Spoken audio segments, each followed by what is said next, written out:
ஆதிய துணை இன்று நம்ம போர்வெல் அமைக்கிற இடம் அண்ணா அவங்களோடது. இது வடவள்ளிக்கும் மருதமலைக்கும் இடையில இருக்குங்க.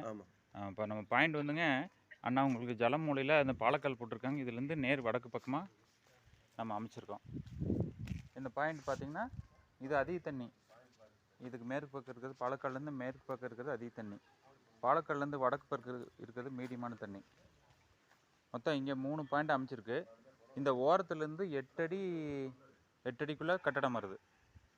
இந்த ஓரத்துலேருந்து கிழக்கு பக்க ஓரத்துலேருந்து 8 அடிக்குள்ளே கட்டடம் வர்றதுனால நம்ம இந்த 3 பாயிண்டில் தான் நம்ம போர்வெல் அமைக்க போகிறோம். அடுத்து அங்கே ஒரு பாயிண்ட் வச்சுருக்கோம், அது உள்ளே தள்ளி வந்துருச்சு, அது தூரமாகவும் போச்சு. இந்த இடத்துக்கு வந்து தண்ணி பார்த்திங்கன்னா நம்மளுக்கு 1.5 இன்ச் தண்ணி நிச்சயமாக கிடச்சிரும். 350லேருந்து நம்மளுக்கு வீட்டு தேவைக்கு போதுமான தண்ணி கிடச்சிரும். 650 அடி அதிகபட்சம் ஓட்டிக்கலாங்க. 350 அடியில் வீட்டு செலவுக்கு தேவையான தண்ணி வந்துடுங்க.